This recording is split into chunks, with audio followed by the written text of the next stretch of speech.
Պարոն Սարգսյան, բարև ձեզ։ Այս Սյունիքում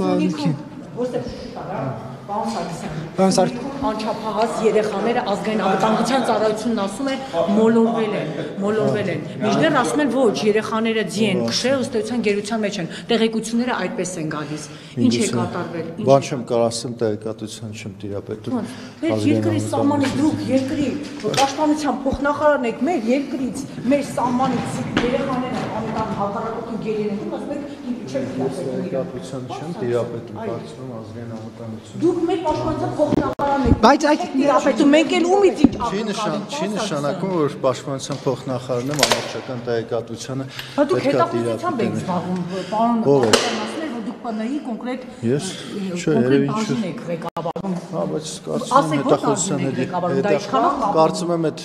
ճիշտ չի, հիմա հրապարակային ասեմ, որ բաժնեն։ ՊՆ-ի հատվածում ծառայություն չի իրականացնում, ինչպես է կարելի սահմանը հատել, եթե դա մոլորվել է, եւ ՊՆ ծառայողները չֆիքսեն։ Հիմա ձեր ակնկալիքը ինչ է, որ տեսել են ու չեն ֆիքսել։ Չէ, ես ասում եմ, ինչ են կարա, ես ասում եմ տեղեկություն չունեմ։ Որ կարողանում են այդպես թշնամին նաեւ կարող է մտնել մեր տանը։ Այս պայդրությամբ տեղեկություն չունեմ, չեմ կարող պատասխանել։ Դուք նորմալ եք համարում, պարոն Սարգսյան։ Շատ տարօրինակ է, որ դուք ումից անվտանգություն խնդրենք։ Ումի էմոցիոնալ չի, բա դուք եք մեր անվտանգությունն եք ապահովում, ոչ մի բանից տեղյակ չեք։